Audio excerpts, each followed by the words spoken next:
Queridos, nós estamos no nosso primeiro domingo do mês de junho. Já estamos no meio do ano, hein? Ó, glória a Deus, glória a Deus. O Senhor tem cuidado de nós, nos fortalecido. E no mês de maio, nós iniciamos uma série aqui na igreja sobre família. Nós falamos sobre famílias de uma forma muito profunda nas Escrituras.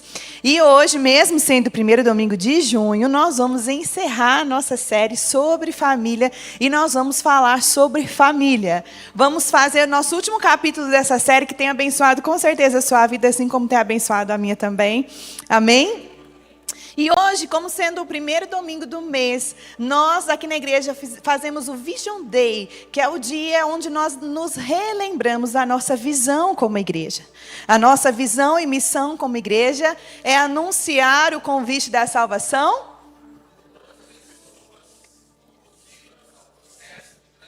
É por isso que a gente está aqui. É isso que a gente está fazendo. Tudo que nós fazemos envolve anunciar o convite da salvação a todas as pessoas e conduzir essas pessoas que aceitam o convite da salvação ao processo de transformação.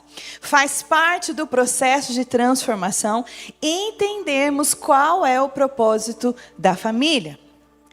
Nós queremos que a nossa igreja seja uma igreja de famílias curadas. Amém? Você recebe isso? Famílias curadas, porque de fato nós precisamos de cura em nossas famílias. E dentro desse dia da visão, nós precisamos falar sobre família, porque a nossa igreja é uma igreja geracional. O que significa isso? Aqui nós reunimos pessoas de todas as gerações. De todas as gerações. Está todo mundo junto aqui. Então nós estamos tocando gerações. E como é que é esse processo de tocar gerações, gente? Família. Envolve família. E é nossa responsabilidade, enquanto igreja, falar sobre família aqui. Porque eu costumo dizer por onde eu vou. Às vezes eu vejo pessoas dizendo assim, o diabo está se levantando contra a igreja. O diabo está investindo contra a igreja, para destruir a igreja. E eu sempre falo assim, cuidado. Porque antes de destruir uma igreja, o diabo vai destruir as famílias. Mais do que atacar e destruir uma igreja, o diabo está engajado em destruir família, porque uma vez que ele destrói famílias, ele destrói uma igreja. Então a nossa preocupação, o nosso zelo, precisa estar em proteger as nossas famílias e entender como elas precisam funcionar. Porque o diabo, de fato, não vai atacar diretamente a igreja, ele vai atacar a família. Então aqui, um lugar geracional, onde nós reunimos pessoas de todas as gerações, nós precisamos tocar nesse assunto tão delicado. Para algumas pessoas, falar de família dói. Para algumas pessoas, falar de família é desconfortável. Por quê? Talvez você não experimentou o padrão que Deus estabeleceu como família. Mas quando Deus estabeleceu família, Ele estabeleceu na intenção de abençoar o homem. Afinal, a gente tinha um homem sozinho no paraíso. Um homem sozinho no paraíso, Deus disse que não era bom. Ele precisava de alguém. Ele precisava se relacionar. Então Deus cria uma mulher. E ali no Gênesis, bem no início da Bíblia, a gente tem um casamento, uma família estabelecida. E o final da Bíblia, lá no Apocalipse, termina também com um casamento de Cristo com a sua igreja, que é sua noiva. Então, família está no coração de Deus. A gente viu isso aqui juntos. Deus é o idealizador da família. Então, aqui na igreja, a nossa responsabilidade não é só ensinar sobre fé, perseverança, né, sobre oração, sobre jejum, mas ensinar também sobre família. Afinal de contas, se nós temos famílias fortes, nós temos uma igreja forte. Se nós temos famílias fortes, nós temos uma sociedade forte. Se a gente tem uma família enfraquecida, a gente tem uma sociedade, uma igreja fraca. E é claro que essa é a estratégia de Satanás, não é atingir a grande massa que é a igreja, mas a formação da igreja, que são famílias. Famílias aqui representadas. Talvez você não está com toda a sua família aqui, mas você está representando a sua casa. Eu não sei com quem você mora, talvez o seu modelo de família não é como padrão, né? De pai, mãe, filhos. Talvez você mora com um irmão, com uma tia, com uma avó. Mas eu preciso te dizer que você se relaciona com alguém. Existe alguém na sua casa que faz parte desse ambiente familiar que o Senhor planejou para o homem, pensando no melhor para o homem. E é pensando nisso que aqui na igreja nós abordamos durante esse mês, considerado o mês da família, a importância de entendermos o que é ser família. Por isso eu quero te convidar a abrir o seu coração diante de tudo que a gente vai ouvir aqui. Porque pode soar desconfortável, mas essa é a palavra de Deus. Amém? Como que nós vamos entender o propósito de Deus para a nossa família? Como é que a gente vai dar certo? Como é que a família vai dar certo? Como é que eu vou dar certo na vida? Um celular, por exemplo, ele foi projetado para funcionar de uma determinada forma, né? Você tem um celular, se eu quiser, eu falar, hoje eu quero fazer uma ligação embaixo d'água, entrar numa piscina com o celular, vai funcionar? Não. Porque quem fez o celular planejou que ele funcionasse de uma certa forma. Se eu não usar o celular da forma que o fabricante determinou que eu usasse, eu não tenho garantia que vai dar certo esse uso. Eu não tenho garantia que eu vou usufruir desse celular. Quem fez você? Quem fez você? Deus. Quem sabe como você funciona? Deus. Quem estabelece a forma como você deve se comportar? Deus. Então, isso significa que eu não posso sair por aí vivendo a minha vida do meu próprio jeito, fazendo as coisas do jeito que eu acho que dá certo, ou tentando fazer coisas diferentes do que o fabricante determinou e achar que eu vou ser bem-sucedido, porque quem me fez para funcionar de uma determinada maneira. Como? Nas Escrituras. Na Bíblia, nós encontramos como é que nós temos que funcionar como mulher, como homem, como filho, como pai, como esposo, como esposa. Nós podemos olhar para a nossa Bíblia e ter o padrão estabelecido de como o Criador deseja que a gente funcione. Talvez tem muita gente aqui que está tentando ser ou fazer coisas que o Pai, o Deus Pai, o Criador não determinou para você fazer. Talvez está tentando usar o seu celular embaixo d'água e não está funcionando. Porque a gente saiu do padrão. Então nós precisamos voltar ao padrão. O que Deus pensou quando Ele instituiu família? Qual foi essa ideia? O porquê que Deus teve essa ideia? Como família precisa funcionar? E é por isso que nessa noite eu quero falar com vocês sobre deveres familiares. Deveres familiares. Eu já vou te adiantar que essa palavra dever você não gosta muito. O ser humano gosta da palavra direito, né? A gente é pronto para falar dos nossos direitos, reivindicar os nossos direitos, lutar pelos nossos direitos desde a infância. Ah, não é justo, não é, esse é direito meu, mas poucos de nós têm a mesma intensidade quando a gente vai falar dos nossos deveres. E eu preciso dizer para você nessa noite que para funcionar no padrão, a gente precisa entender quais são os deveres familiares. Para que a família de fato funcione e cumpra o propósito que o Senhor estabeleceu na terra, para que as famílias não sejam porções de desastres espalhadas pela face da terra, a gente precisa aprender com o fabricante como família tem que funcionar. E o que nós vamos falar aqui nessa noite é o que a Bíblia diz. Não é o que um homem diz, não é o que uma pessoa acha, não é o que eu acho que é certo. É o que a palavra de Deus está dizendo. E a palavra de Deus é a autoridade acima de toda a verdade. Ela é nosso manual. Quando a gente precisa entender como é que esse produto funciona, como é que esse ser humano funciona, como é que essa mãe tem que funcionar, eu preciso olhar para a palavra de Deus. Porque quem criou deixou escrito aqui como deve ser feito. Amém? Vamos juntos ver então? Eu quero que você abra sua Bíblia comigo em 1 Coríntios capítulo 7, no versículo 3. 1 Coríntios capítulo 7, verso 3. O texto diz assim: o marido deve cumprir os seus deveres conjugais para com a sua mulher, e da mesma forma a mulher para com o seu marido. Aqui a gente tem a palavrinha que a gente não gosta, né? Dever. A gente gosta de direito. Mas a palavra está dizendo que o marido tem uma dívida com a esposa. Essa palavra dever no original grego é exatamente falando de dívida. É como se eu, como esposa, estou devendo algo ao meu marido. O meu esposo, enquanto meu marido, está devendo algo a mim. Os meus filhos estão devendo algo aos pais. E nós, como pais, estamos devendo algo aos filhos. Então, quando a gente fala de dever familiar, que é uma coisa que a gente não é muito fã, a gente está falando de uma dívida. Uma vez que eu entro num relacionamento familiar, eu estou devendo algo. O quê? A palavra de Deus está falando, o marido precisa cumprir os seus deveres. A esposa também. Os filhos também. Os deveres são responsabilidades a ser cumpridas. Nós não entramos em relacionamentos familiares, não entramos numa aliança de casamento, não nos tornamos pais e mães pensando apenas no direito, nos benefícios, mas nós precisamos lembrar das nossas responsabilidades. E a Bíblia é muito clara sobre isso. O dever é o direito que o outro tem. O direito do meu esposo, então, é o meu dever. Agora, tudo seria diferente, talvez, no nosso relacionamento, se ao invés de ficar lutando pelos nossos direitos, passássemos a lutar pelos nossos deveres. Pensa uma sociedade se esforçando para cumprir o seu dever. Pensa uma família se esforçando para cumprir seu dever. Seria mais leve. A gente ia ter menos crise.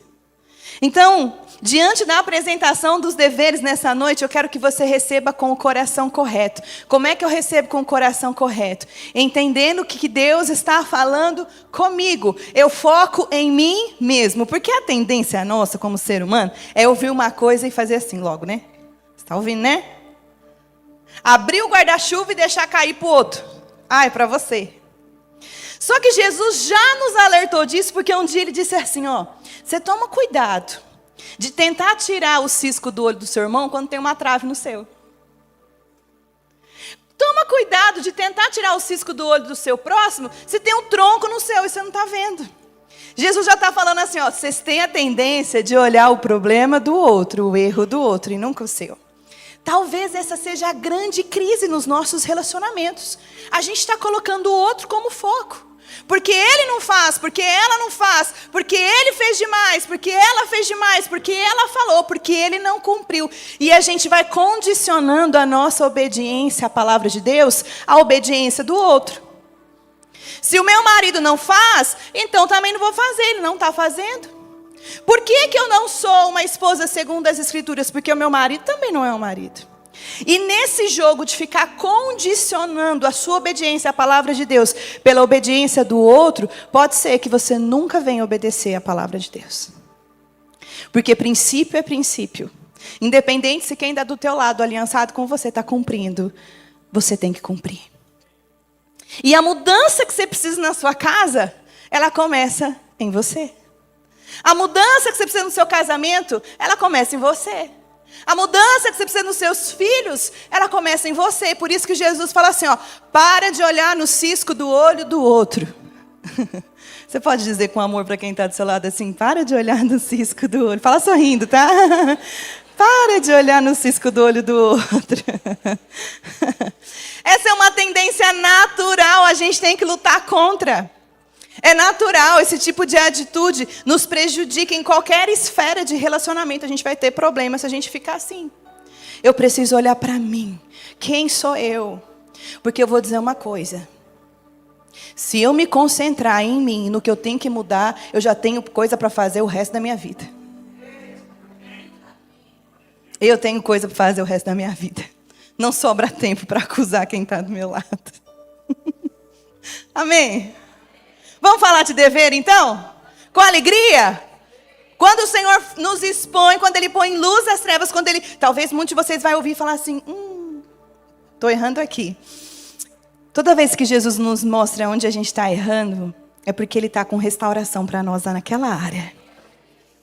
Fica tranquilo. Quando você perceber, aqui eu estou errando, fica tranquilo. O pai, com todo o amor, está te mostrando, olha, eu estou te corrigindo porque eu te amo, porque o pai corrige o filho que ama.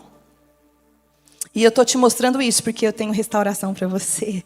Eu estou prontinho para fazer algo novo na sua vida, na sua história. Você precisa só ter consciência de onde você está errando. Vamos comigo, então? Eu vou começar com os deveres dos homens.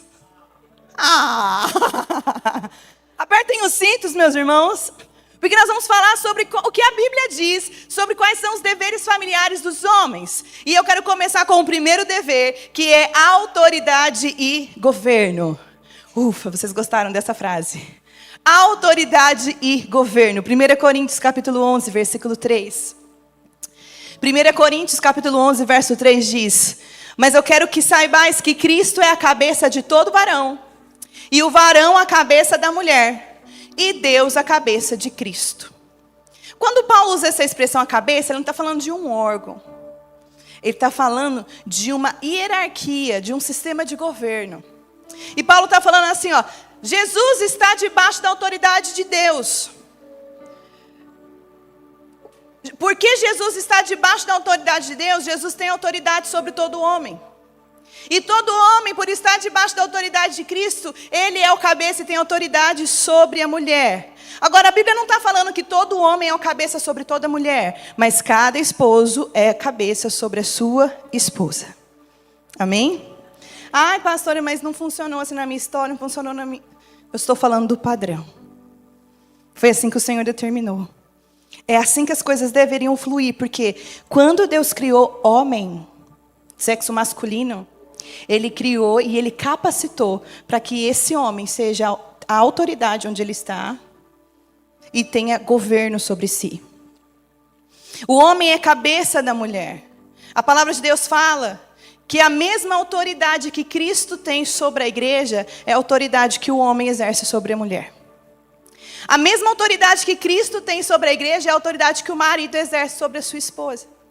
Agora, quando a gente fala assim, talvez a nossa mente vai pensar, nossa, isso é muito forte. E é. Porque o padrão é alto. O modelo de autoridade que um homem exerce sobre a sua esposa é no modelo de Cristo. Vamos ver qual que é o modelo de autoridade de Cristo? É uma posição delicada. E nós, como mulheres, precisamos ter consciência disso também. Que não é uma posição fácil. Porque o exemplo a ser seguido é exatamente o exemplo de Cristo. Jesus revolucionou o conceito de autoridade. Vamos comigo para as Escrituras, no livro do Evangelho de Marcos, capítulo 10, do 42 ao 45. Marcos 10, do 42 ao 45. Jesus os chamou e disse: vocês sabem que aqueles que são considerados governantes das nações as dominam. E as pessoas importantes exercem poder sobre elas. Não será assim entre vocês. Ao contrário, quem quiser se tornar importante entre vocês, deverá ser servo. Quem quiser ser o primeiro, deverá ser escravo de todos. Porque nem mesmo o Filho do Homem veio para ser servido, mas para servir e dar a sua vida em resgate de muitos. Aquilo que o senso comum dizia, quem tem autoridade está por cima, quem tem autoridade bate na mesa e grita que tem, quem tem autoridade manda e desmanda, Jesus está falando assim, não vai ser assim entre vocês. Porque todo o poder e toda a autoridade me foi dada. E eu não vim para ser servido, eu vim para te servir.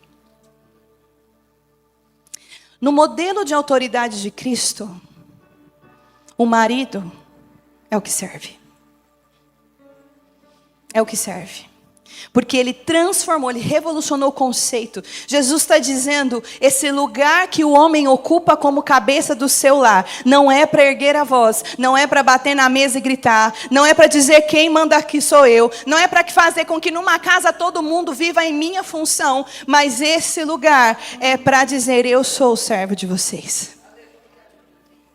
Eu estou aqui para servi-los, em amor, porque o maior é que serve. Jesus está mostrando, veja como eu trato a minha noiva, como Jesus trata a sua noiva. É esse o modelo de como maridos precisam tratar as suas esposas. Quem tem filhos aqui? Amém? Vocês exercem autoridade sobre os seus filhos? Sim? Sim? E porque vocês são autoridade sobre os seus filhos são menos importantes? Não, de forma alguma. Da mesma forma, não é porque o marido tem autoridade de governo sobre a mulher que ela é menos importante que ele. Aqui a gente está falando sobre funcionalidade, não sobre importância. Cada um tem a sua importância dentro do sistema família. Família é um sistema, gente. O que é um sistema? Tudo tem que funcionar. O seu corpo é um sistema, certo? Se alguma parte do seu corpo, aquela parte que talvez você julga tão assim, posso viver sem? O dedinho, tira o dedinho, você arranca o dedinho do pé para você ver. Se você não desequilibra. Porque é sistema. Foi feito para funcionar junto. Família é assim. Família é sistema. Então a gente tem nesse homem uma graça que Deus determinou como função. Porque a mulher é a vice-presidente do lar. É como função. Por quê? Porque esse homem revestido de autoridade de governo sozinho, Deus falou, não vai dar certo, eu tenho que fazer alguém para ajudar ele. Então, nenhum homem na posição de autoridade e governo deve não ouvir conselhos da sua esposa, porque o Senhor já falou que isso não seria bom. A palavra de Deus fala que na multidão de conselhos há sabedoria.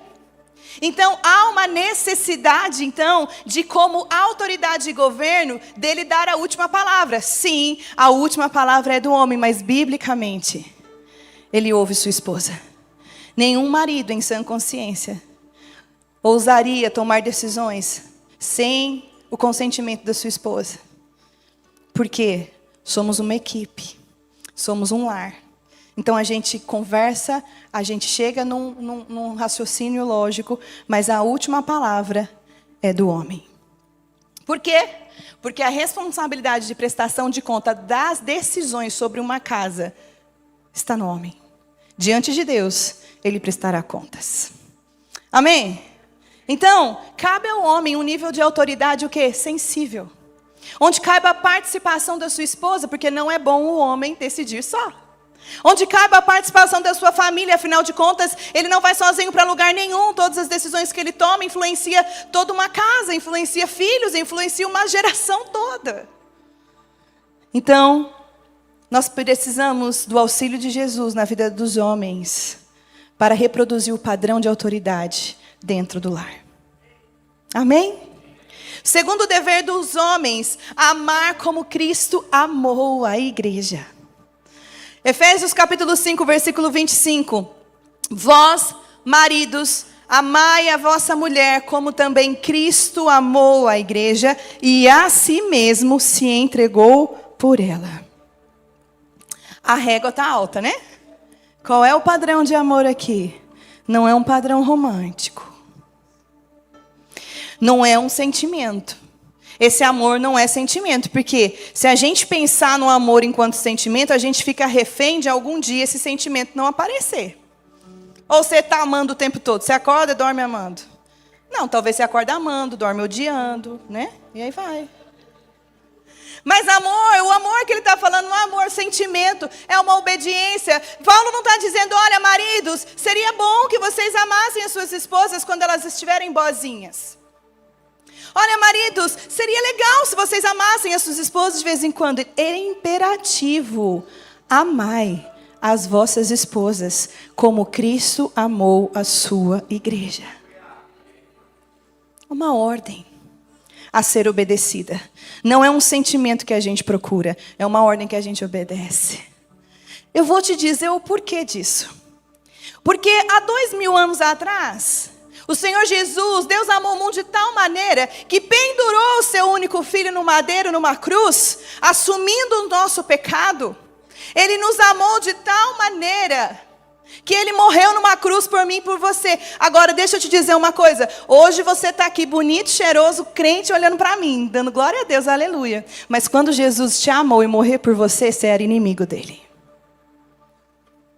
Quando Jesus morreu por você, quando Jesus te amou, não havia nada em você que inspirasse amor de Jesus por você.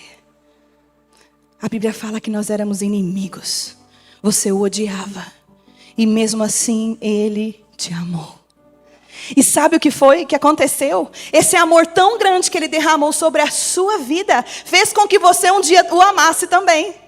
Você foi atraído por um amor que te amou primeiro, quando você não merecia. Qual é o amor do tipo de Cristo? Um amor que ama quando não merece ser amado. Qual é o modelo de amor que você precisa derramar sobre a sua esposa? Homem, é esse modelo.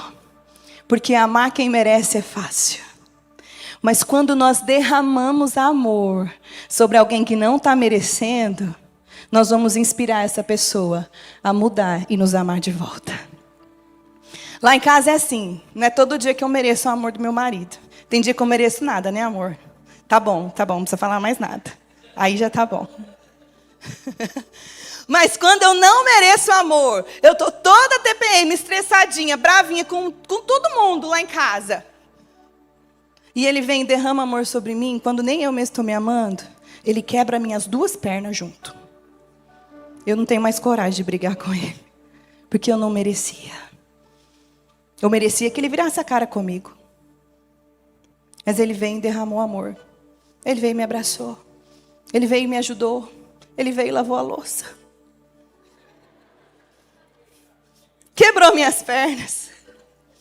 O amor sacrificial, que é o modelo do amor do esposo para com o esposo, é esse amor de assim, ó, se alguém tem que sacrificar alguma coisa nesse relacionamento, esse alguém sou eu.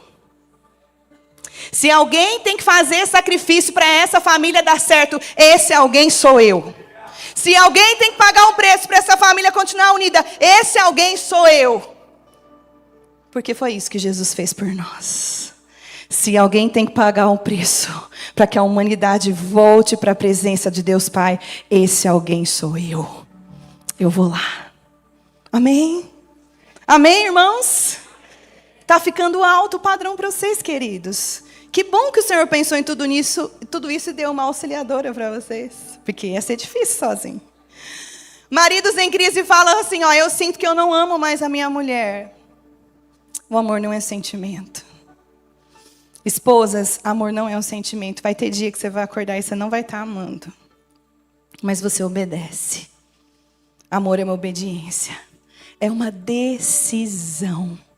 Eu decido amar, mesmo que ele não mereça. E assim, eu consigo construir na minha casa um pedaço do céu. Onde quem não merece ser amado está recebendo amor. Amém, queridos? Então, vamos continuar aqui. Para os irmãos voltar a respirar daqui a pouco, porque estão sem respirar olhando para mim. Terceiro, proteção e provisão. Proteção e provisão, lá em Gênesis 2:15, Gênesis capítulo 2, versículo 15. Diz assim, tomou, pois, o Senhor Deus ao homem e o colocou no jardim do Éden para o cultivar e guardar. Eu pergunto assim, guardar de quê? Porque não tinha nenhum outro ser humano ali presente. Por que Deus falou para Adão, guarda o jardim? Guardar de quê? Deus já estava prevendo a intenção de Satanás de entrar e bagunçar todo o plano dele. Então o Senhor falou assim para Adão, guarda. E às vezes eu penso que Adão pensou igual eu, né? Mas guardar de quê? Só tem eu aqui, não tem mais ninguém. Eu, o Senhor e eu, tal. O Senhor é poderoso, o Senhor fez tudo isso aqui. O Senhor falou e surgiu uma borboleta, nunca vi isso. Guardar de quê? E talvez esse guardar de quê fez com que tivesse uma brechinha e Eva fosse conversar com a serpente. E tudo aconteceu. O Senhor dá habilidade para que homens sejam guardiões das suas famílias. Porque precisa? Precisa. O Senhor fortalece e capacita para que homens, para que pais, para que esposos guardem as suas famílias. Porque, como eu disse para você, o inimigo não está tão interessado em atingir diretamente uma igreja, ele está interessado em atingir as famílias. E ele diz que o homem também precisava cultivar o jardim. O que é cultivar o jardim? Trabalho. Você vai trabalhar, Adão. Pensa você, tem gente que fala, se não fosse a Eva, não ia estar deitado na rede. Estava não. Porque ele estava lá cultivando a terra para poder produzir alimento. Ele estava lá botando nome nos bichos que não conseguimos contar até hoje quantos tem ainda. Ele estava lá trabalhando. Porque o trabalho é central para a pessoa de Deus. Deus trabalha até hoje, Jesus também trabalha. Inclusive, Ele está trabalhando na sua vida agora. E o homem está tendo trabalho, porque o Senhor estabeleceu essa ordem. Antes de eu fazer uma mulher para esse homem, eu preciso dar a ele trabalho. Para que ele tenha como sustentar essa mulher. Para que ele tenha como cuidar dessa família. Então, a ordem que o Senhor estabeleceu foi trabalho e família. Essa ordem pode ser trocada? Você é livre para fazer o que você quiser. Mas tem garantia que vai dar certo? Porque o padrão foi estabelecido por Deus. Significa então que mulher não pode trabalhar, mulher não pode prover? Não, a gente vai ver que não. Que o homem não precisa ser o único mantenedor do lar. Mas eu vou dizer uma coisa agora como pastora. Uma porcentagem gigantesca dos problemas conjugais tem a ver com financeiro. Tem a ver com problemas financeiros. Então Deus deu graça ao homem para que ele pudesse trabalhar e cuidar da sua família. E nós como igreja queremos também te abençoar nesse sistema. Em breve nós vamos abrir mais uma turma do curso de finanças, Crown. Por quê? Para que a gente possa aprender e não ser mais enganado, iludido pelo diabo. E parar de perder dinheiro, gente. A gente precisa enriquecer, amém? Não é um problema. Não é um problema. Prosperidade não é um problema. Então o Senhor deu trabalho, homem, porque para ter uma família você precisa trabalhar, você precisa cuidar dessa família. Deus estabeleceu assim. Cuida da sua família. O homem não precisa ser o principal mantenedor do lar, mas Deus deu graça para que o homem fosse mantenedor e trouxesse sustento para a sua família. Isso não significa que mulheres não podem trabalhar, eu trabalho. Mas Deus deu uma graça específica. Existe uma unção específica, uma capacitação. Por isso eu profetizo, homens, esposos, que vocês serão ativados a partir dessa noite para prosperar no trabalho de vocês. Eu declaro que haverá promoção no emprego de vocês, em nome de Jesus. Que vocês terão criatividades para ganhar dinheiro, para fazer coisa certa. Vocês vão ser prósperos na terra. O Senhor vai enriquecer vocês em nome de Jesus, para que vocês cuidem das suas famílias. Que o trabalho das mãos de vocês prosperem. Que vocês tenham sabedoria do alto para trabalhar em nome de Jesus. Amém? Agora vamos para os deveres da esposa. Pode respirar, homens. Relaxa. Passou. Tem muito mais, eu não tenho tempo, tá? Tem muito mais. Se você quiser aprender mais, vem estudar com a gente no seminário teológico Ruiz Ministerial, que você vai me ouvir falando 4 horas sobre tudo que eu tenho que falar. Mas aqui eu já vou partir para as irmãs. Amém, irmãs? Primeiro dever das irmãs, ser ajudadora. Esses princípios que eu estou falando são princípios que te ajudam a funcionar.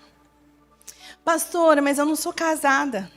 Mesmo assim, para você funcionar na função de mulher, você precisa entender que quando Deus fez a mulher, Ele fez porque o homem precisava de ajuda. Então, se tem uma coisa que você sabe fazer, amadinha, é ajudar. E não reclama, tá? Porque a gente fala assim, só me liga quando precisa. Só me chama como não acha algo. Né?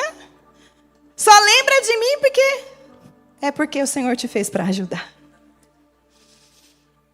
É leve ajudar. E mulher ajuda não só em casa, em qualquer ambiente, em qualquer lugar. Você tem um radar, você percebe as coisas, não é, amada? Nossa, aqui está precisando de um negócio assim, vamos ajudar. Porque a gente foi feito com essa capacidade. Lá em casa, fala assim, onde é que está o requeijão, mãe? Eu falo, está no chuveiro. Onde você acha que está o requeijão, ser humano? Não fala assim, mas a vontade é, tá bom? Porque eu não sou anjo, sou ser humano. Filho, o marido, o requeijão está na geladeira, na terceira prateleira, do lado direito, atrás da geladeira. É um pote branco com a tampa azul. 2 minutos depois, o que eu ouço? Não achei! Cadê o requeijão? Qual é a vontade de mim como ser humano? Bem, se eu for aí e achar, eu vou esfregar na sua cara. Mas como eu sou crente, eu não falo isso. Eu vou lá, tá aqui, o requeijão. Eu queria que fosse assim, mas não é. Mas é nesse momento que eu me lembro assim, eu não acredito que eu vou ter que descer lá embaixo, mostrar, eu vou ter que ir lá buscar. O Espírito Santo fala comigo, eu te fiz para isso. Não reclama, Bruninha. Não reclama. Porque eu te dei habilidades para achar o que ninguém encontra, amém? O Senhor te deu capacidade para encontrar o que ninguém encontra. E isso é lindo, isso é leve. Então, bora ajudar, vamos fazer, vamos perceber, vamos ajudar mesmo. E não vamos reclamar a hora que pensar, toda hora meu marido me chama, meu marido quer que eu vá para todo lugar com ele. Pense em alguém que não tem um marido para acompanhar em todo lugar. Os meus filhos me chamam dia e noite, noite e dia. Deus te fez para isso. Deus te capacitou para isso. Flua nisso. Ajude pessoas, sirva pessoas, porque você tem habilidade para você é leve, você tem graça para isso. Você tem graça para isso no seu trabalho, no seu emprego, na sua escola. Você foi feita para ser auxiliadora. Amém? Você auxilia o seu esposo, mas você também auxilia toda a sua casa. Você auxilia onde você estiver.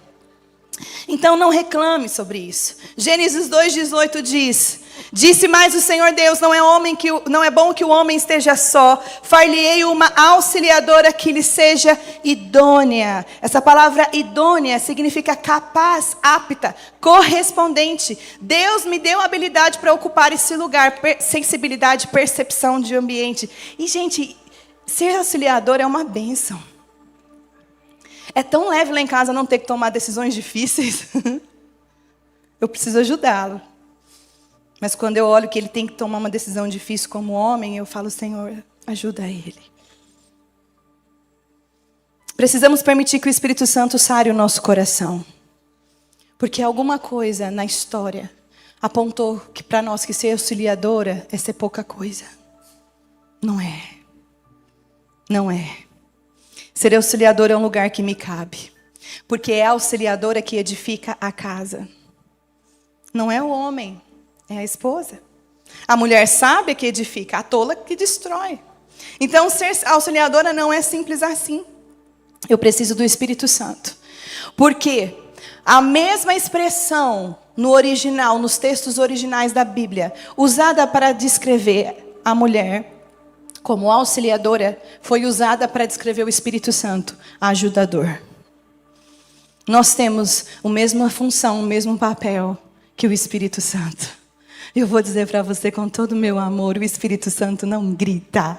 Amém, amadas? O Espírito Santo não grita com ninguém. O Espírito Santo, ele ajuda, ele auxilia, ele consola, ele conforta. Ele é um socorro bem presente. Nós precisamos olhar para o Espírito Santo e nos espelhar em quem ele é.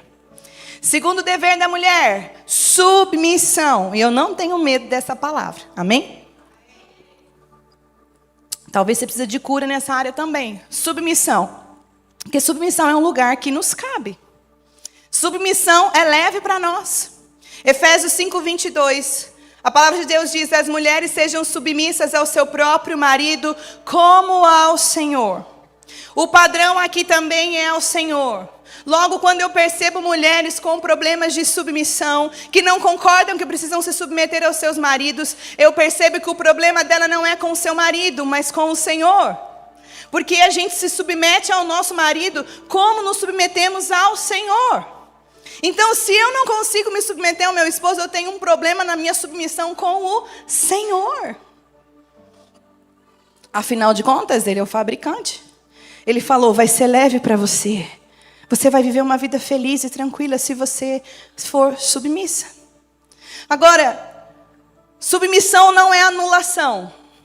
Submissão não é concordar com tudo. Submissão não é ter voz. Isso foi o que a história distorceu. Aliás, nós estamos usando a lente do pecado. Por quê? Porque o pecado distorceu toda a verdade que Deus estabeleceu. Agora a gente tem dificuldade para entender algumas coisas, porque a gente está olhando através do pecado. Então a gente olha o trabalho como um peso. A gente vai olhar a submissão como um fardo. Mas não foi assim. Porque submissão não é anulação. A palavra usada aqui no grego por Paulo é organizar-se sob. É uma atitude voluntária de ceder, de cooperar. Uma atitude voluntária de ceder, de cooperar. Por quê? Porque tem alguém que tem autoridade e governo. E eu tenho uma atitude de voluntária de ajudar nesse governo. Então, a submissão não é anulação. É um lugar onde nós temos o poder do Espírito Santo para estar. E nós podemos, com tranquilidade, viver casamentos e famílias felizes, se nós aprendermos a submissão. Eu sei que lá fora o mundo prega completamente o contrário disso. E é engraçado que as famílias estão bem felizes lá, né? Os casamentos estão ok lá fora, né? Fugimos do padrão. Todas as vezes que a gente foge do padrão estabelecido por Deus, a gente vai ter encrenca. Todas as vezes que nós fugimos do padrão que o fabricante estabeleceu, nós vamos enfrentar problemas. Então a submissão é leve. Insubordinação é pecado, é abrir brechas. Mas talvez, se submissão é estar debaixo da mesma missão, e talvez você está com dificuldade de entrar debaixo da missão do seu marido, você então precisa elevar esse homem para que você entre debaixo com tranquilidade, amém? Não é um problema, é a solução. É a solução. Quando nós entendemos sobre submissão, nós teremos relacionamentos felizes, bem-sucedidos e muito mais leve. Amém, igreja? Terceiro dever, irmãs. Administração do lar. A administração do lar. Provérbios 31, 27. A gente tem uma mulher virtuosa em Provérbios 31 sendo descrita. E no versículo 27 diz: atende o bom andamento da sua casa e não come o pão da preguiça. Talvez, se fosse nos dias de hoje, o texto estaria: atende ao bom andamento da sua casa e não fica nas redes sociais o dia todo. Não se distrai. Está conectada. Está remindo o tempo. Está muito preocupada com a economia do seu lar. Está muito preocupada em organizar a sua casa. Está muito preocupada em fazer com que a sua casa seja um lugar que todo mundo queira vir e ninguém queira ir embora. Que seja um lugar adequado, confortável. Está muito preocupada em administrar esse lar. Se você discorrer o texto de Provérbios 31, a partir do verso 10, você vai ver uma descrição linda sobre quem é essa mulher. Você vai ver que ela acorda antes de todo mundo da sua família, ela faz todo o seu trabalho, ela negocia, ela compra, vende, ela sai para trabalhar, ela dá ordem às suas servas. Essa parte é legal, né? Dá ordem às suas servas. Mas aí ela volta para casa. E ela está administrando essa casa. Veja, na Bíblia, uma mulher trabalhando. E o problema não é trabalhar, gente. O problema é quando o trabalho nos desconecta da nossa principal atividade como esposa e como mãe. Uma delas, administrar o nosso lar. Amém? Quarto e último dever. Para as mulheres tem 4, tá bom? Que a gente precisa, né? Para as mulheres tem 4. Quarto e último dever para que você possa ficar aliviada aí no seu lugar. É atrair os nossos maridos. Existe uma necessidade de a gente entender essa verdade. 1 Coríntios capítulo 7, versículos 3 e 4. Diz assim: o marido conceda a sua esposa o que lhe é devido e também, semelhantemente, a esposa ao seu marido. A mulher não tem poder sobre o seu próprio corpo, e sim o marido. E também, semelhantemente, o marido não tem poder sobre o seu próprio corpo, e sim a mulher.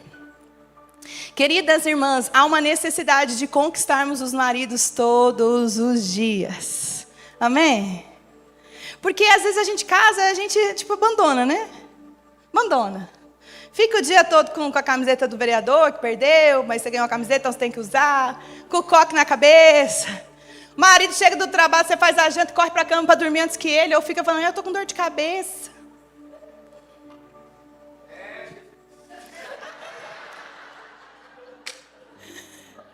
Não passa um perfume, não passa uma maquiagem.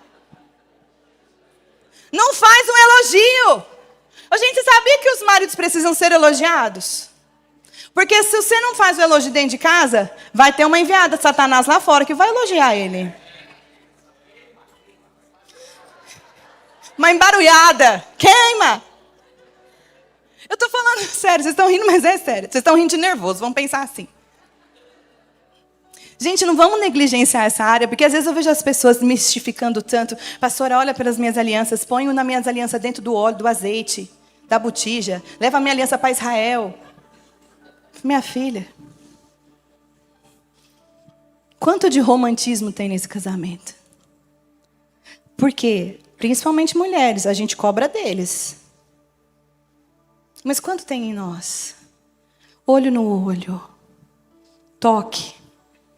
E outras coisas mais. Porque a palavra de Deus fala, no Provérbios 31, que essa mulher de Provérbios 31, a virtuosa, a que trabalha dia e noite, que comercialia, que administra, que constrói, que faz roupa, que faz comida. Chega de noite, versículo 18 de Provérbios 31, está falando assim: ela percebe que o seu ganho é bom e a sua lâmpada não se apaga de noite. Deu para entender, né? De noite ela não está... De noite ela está animadinha. Ela está alegre. É uma missão, é uma responsabilidade que nós não podemos negligenciar. Eu já vi tanto casamento ser destruído na minha frente. Não foi por falta de oração. Foi por negligenciar essa ordem. Nós precisamos satisfazer os nossos maridos em todos os sentidos. Na conversa, no romantismo, nas necessidades biológicas. Você sabe do que eu estou falando. Ai, pastor, eu não sinto vontade. Você sabe o que você faz? Ora. Pede o Espírito Santo. Porque foi Deus quem fez o homem com quem você está casado. Deus sabe o que ele gosta. Porque relacionamento conjugal é muito santo, viu, gente? É santo. Então você precisa aprender a buscar em Deus. O que eu devo fazer? Como eu posso ser criativa? Como eu posso satisfazê-lo? De forma que podem oferecer para ele lá fora o prato mais saboroso. Mas o homem está tão satisfeito que ele fala assim, não, obrigado. Não justifica uma traição, mas explica muita coisa. Então não vamos negligenciar essa área, não. Amém, queridos? Se quiser aprender mais, vem estudar com a gente que você vai aprender tudo. Deveres dos pais, vamos lá.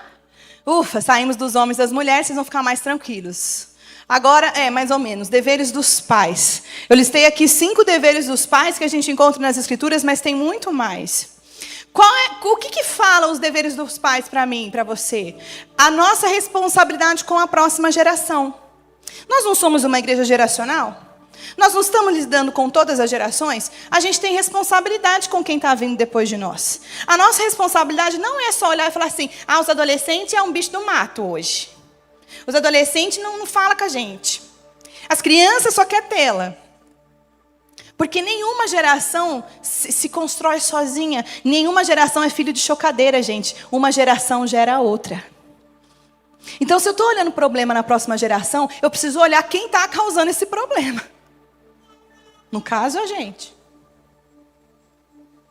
Quando a gente negligencia os nossos deveres enquanto pais, nós estamos prejudicando toda uma geração que vem depois de nós. E eu vou dizer uma coisa, se tem uma coisa que Deus vai te pedir conta, é dos seus filhos. A palavra de Deus diz que os filhos são herança do Senhor. Tem dono. Ele te deixou cuidar, mas tem dono. Então, para quem que você cria seu filho? Para o Senhor. Qual é o alvo do seu filho? Não é a universidade, mas é o Senhor. É temer a Deus acima de todas as coisas. E a primeira responsabilidade, o primeiro dever enquanto pais, é ensinar. Gente, quem ensina filho não é escola. Quem ensina filho é pai e mãe. Deus te deu graça e habilidade para você ensinar os seus filhos. A escola te apoia, a igreja te apoia, mas o ensino é responsabilidade nossa. Deus não vai questionar a professora do seu filho se ela ensinou ele corretamente. Deus não vai questionar as professoras do Kids se elas ensinaram sobre santidade para os seus filhos. Mas Ele vai questionar a mim e a você. O que você fez com aquilo que eu te dei, que é meu? Eu acho engraçado que se hoje nós recebêssemos uma herança milionária, imagina que inesperadamente você recebeu muito dinheiro. Se você é um pouquinho inteligente, você vai estudar um pouquinho sobre economia, sobre investimento, para você fazer bom uso desse dinheiro, sim ou não? Se você não é, você vai sair gastando tudo, aí no outro dia você é pobre de novo. Mas se você é um pouquinho inteligente, você vai estudar como é que você vai cuidar desse dinheiro. Os filhos são uma herança. Herança é valioso. E essa herança é do Senhor. E para lidar com os nossos filhos, a gente não estuda, né? A gente vai criando assim, ó. A gente não vai ler. A gente não vai pesquisar o que dá certo, o que dá errado. O que eu tenho que fazer diferente. Porque eu tenho que devolver para Ele. Ensinar. Provérbios 22:6 diz, instrua a criança segundo os objetivos que você tem para ela. E mesmo com os passar dos anos, não se desviará deles. Em outras palavras, em outras versões, ensina a criança no caminho em que ela deve andar.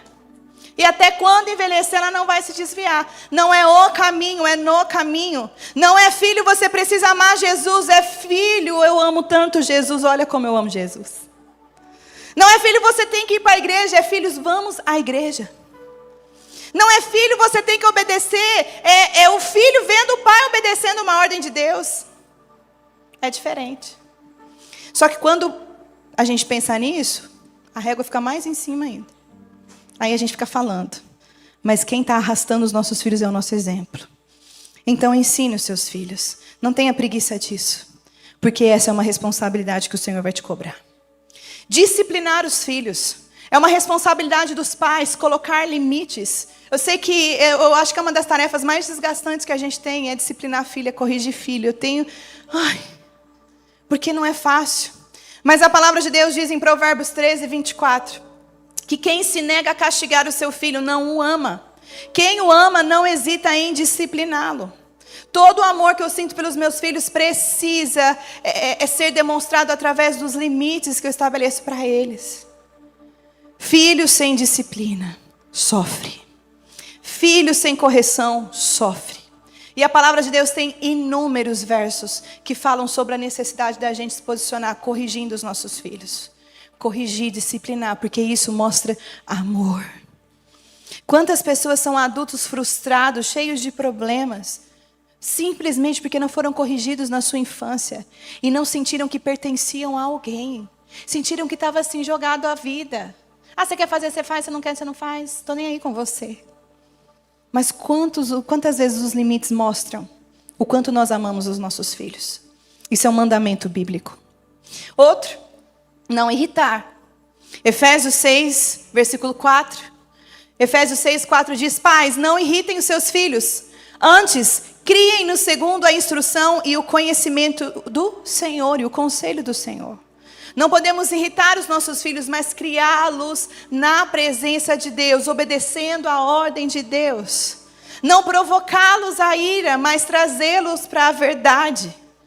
Irritar é incitar, estimular, provocar. Não provocar o nosso filho a ser assim, uma pessoa sem origem, sem destino. Não provoque. Traga ele para o trilho.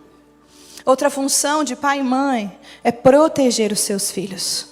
Porque é uma herança valiosa. Uma herança a gente protege. Nenhum pai, nenhuma mãe deveria abandonar os seus filhos. Infelizmente, nós temos tantos relatos de pessoas que foram abandonadas pelos seus pais. Mas a palavra de Deus nos encoraja e nos ordena proteger e guardar os nossos filhos. Defender os nossos filhos. E por último, suprir as necessidades dos nossos filhos. Nossos filhos, em todas as idades, têm necessidades emocionais, afetivas, emotivas, necessidades biológicas, físicas, e é papel de pai e mãe suprir essas necessidades. Porque isso vai trazer problemas terríveis, e isso vai prejudicar toda uma geração, porque o ciclo se repete. Mas em nome de Jesus vai parar na gente, né? Nós vamos fazer, nós vamos nos posicionar, obedecer o que o Senhor está falando nas Escrituras. Vamos falar dos deveres dos filhos. Filhos também têm dever. E o primeiro dever, que é um mandamento, é honrar pai e mãe. Efésios capítulo 6, versos 2 e 3. Honra o teu pai e a tua mãe, que é o primeiro mandamento com promessa, para que te vá bem e sejas de longa vida sobre a terra. Eu nunca vi um filho que não honra pai e mãe ser bem-sucedido. A promessa é, se você honra teu pai e tua mãe, o que é honrar? É obedecer e amar. Se você honra teu pai e tua mãe, você não vai só viver muito, mas você vai ser bem-sucedido no que você fizer. Queridos, existe uma maldição real que alcança a vida de filhos que não honram pai e mãe.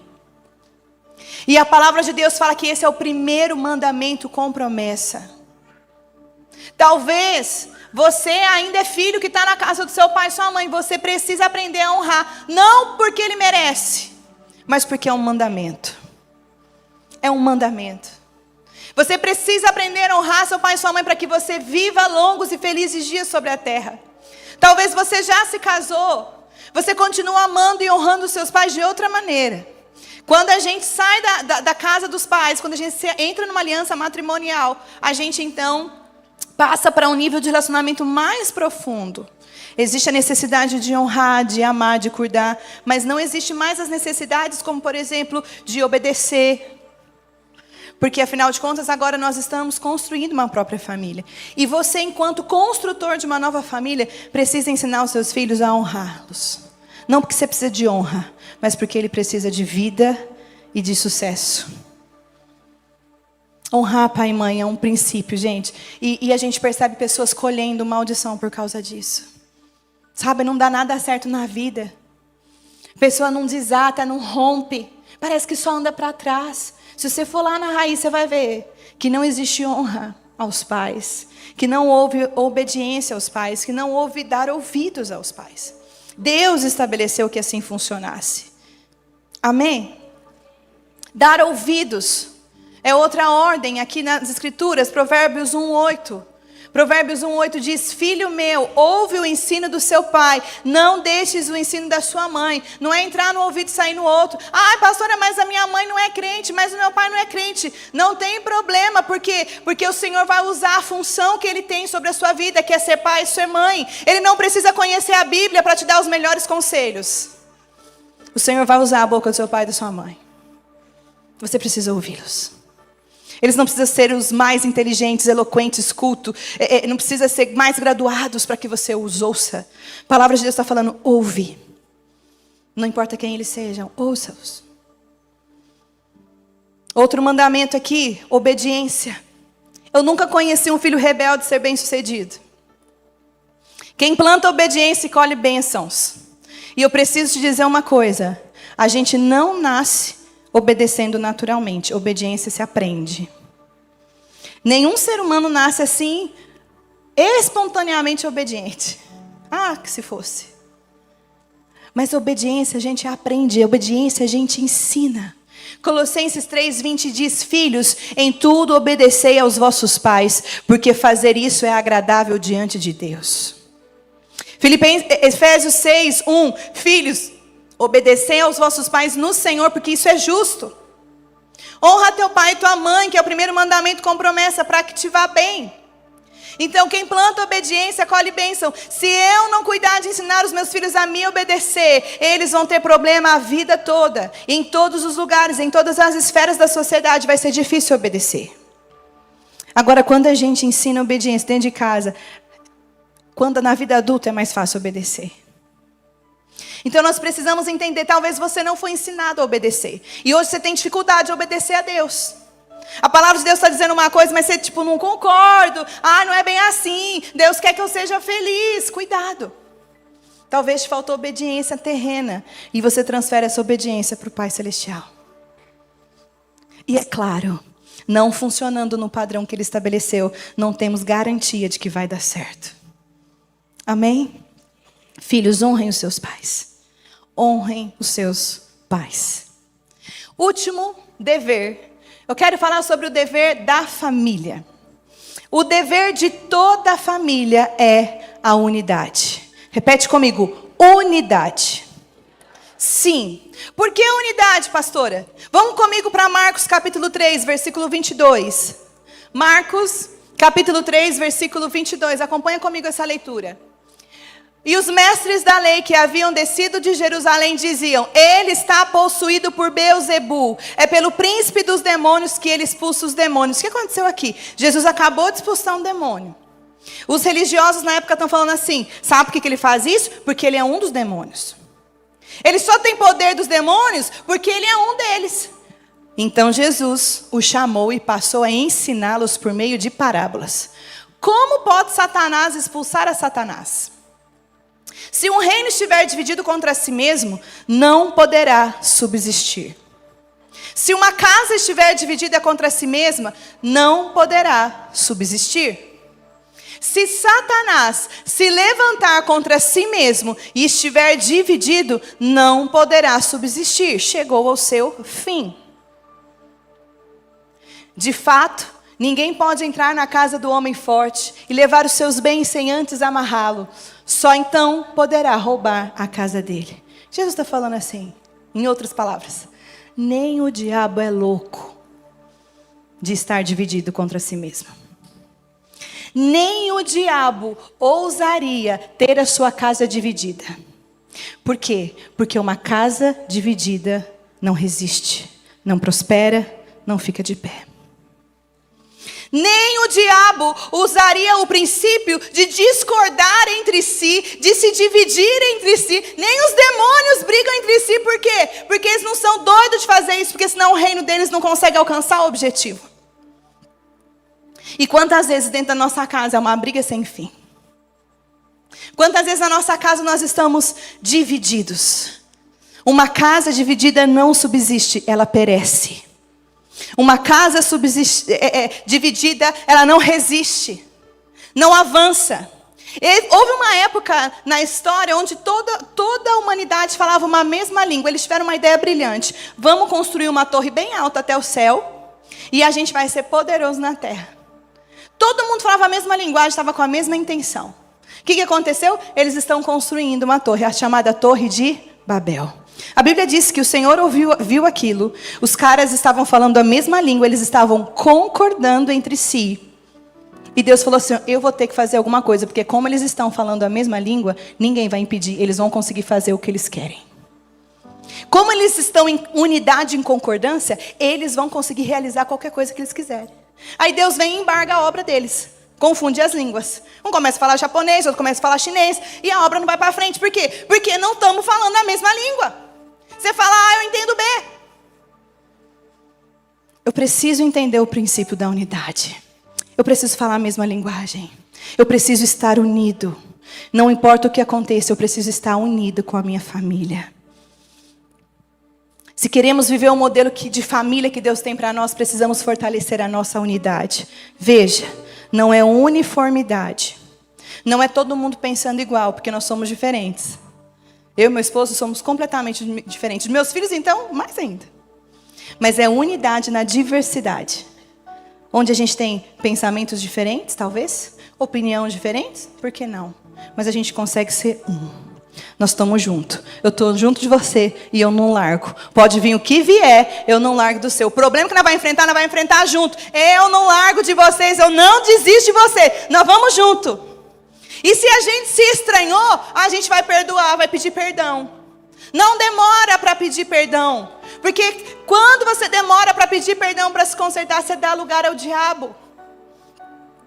Perdoe. Você precisa resolver as suas pendências dentro de casa, para que essa casa possa ficar de pé. Uma casa dividida não fica de pé. Nós temos vários exemplos bíblicos, que em momentos que pessoas se uniram, por exemplo, em Pentecostes, em Atos 1, as pessoas se uniram no mesmo propósito, e veio o Espírito Santo e pairou sobre todas elas. Em Atos 4, tem um momento que a igreja está orando em unidade, falando a mesma língua, falando do mesmo propósito. Vem um terremoto e abala aquele lugar. Existe um momento nas Escrituras, em 2 Crônicas, que todos estavam cantando em unidade, em uma só voz, com um só propósito, e a glória do Senhor veio e encheu toda aquela casa, porque um ambiente de unidade promove a manifestação da glória de Deus. O ambiente de unidade promove manifestação da glória de Deus. Eu preciso da glória de Deus, da manifestação da presença de Deus na minha casa. Eu preciso estar unido. Eu não preciso me organizar contra meu marido. Ele não é o meu inimigo. Os meus filhos não são um problema, nós somos unidos. E se essa unidade não funciona dentro de casa, ela não funciona aqui na igreja. Se nós dentro de casa não somos unidos, não somos unidos aqui. E é por isso que Malaquias 4:6 fala para mim e para você, que o Senhor converterá o coração dos pais aos filhos e o coração dos filhos aos seus pais. Do contrário, Ele mesmo virá à terra e vai feri-la com maldição. Quando a gente está desconectado, quando a gente não está unido, a gente enfrenta maldição, a gente enfrenta problema. Somos uma igreja geracional. O ambiente de desentendimento familiar não é um ambiente de bênção. É uma porta de entrada para maldição, se a gente não resolver isso logo. Não estou falando que a minha casa ninguém discute, não. Longe de nós. Somos seres humanos. Eu não estou falando que lá em casa ninguém machuca ninguém, a gente se machuca. Porque a gente erra, porque a gente precisa da graça de Deus. Eu não estou falando que a minha família é perfeita, não. Mas nessa imperfeição, nos erros que eu tenho, nos erros que ele tem, nos erros dos meus filhos, a gente está junto. É assim que você tem que olhar para a sua casa. Porque uma casa dividida não subsiste. Vamos ficar de pé?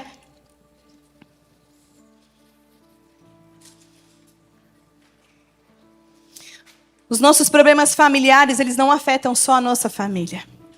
Eles afetam diretamente o nosso relacionamento com Deus. Eles vão refletir aqui. Então é por isso que a gente tem que ser pronto a perdoar. Pronto a perdoar. Não deixe o sol se pôr sobre a ira de vocês. Irai-vos e não pequeis. A Bíblia fala. A ira vai vir, gente. A gente vai ficar irado. Isso não vai deixar de acontecer. Mas a Bíblia está falando assim, ó, cuidado com o que você faz na hora que você está irado. Não vai machucar pessoas. Pede perdão. Se conecta de novo. E é por isso que nessa noite nós estamos aqui. Sermos instruídos na palavra de Deus. Como nós devemos funcionar dentro de casa. Porque se nós estamos funcionando dentro de casa, a igreja está funcionando. Se nós funcionamos dentro da nossa casa, a sociedade funciona. A sociedade é fortalecida. E talvez você está aqui com uma família fragmentada. Você não está do jeito que você gostaria de estar. Talvez você é sozinho, ou você cria seus filhos sozinho. Eu preciso dizer que Jesus te supre em todas as áreas. E que a bênção de Deus está sobre a sua casa, mesmo assim. Porque o Senhor é especialista em transformar realidades. E se o Senhor, Ele pode fazer qualquer coisa, Ele pode te dar um novo começo. Ele pode tanto te suprir como recomeçar a sua vida, fazer algo novo na sua vida. Você crê nisso? Amém? Agora nós vamos cantar uma canção que vai falar sobre algo que nós recebemos do Pai. Um novo coração, regenerado, transformado e inspirado por Jesus. O que significa isso? Eu tenho dentro de mim habilidades para funcionar do jeito que Deus estabeleceu. Ah, mas eu não consigo amar, eu não consigo perdoar, eu não consigo me submeter, eu não consigo servir. Você sozinho não consegue. Mas o amor de Deus foi derramado sobre o seu coração. Ele habita dentro de você. Então, nele você consegue. Amém?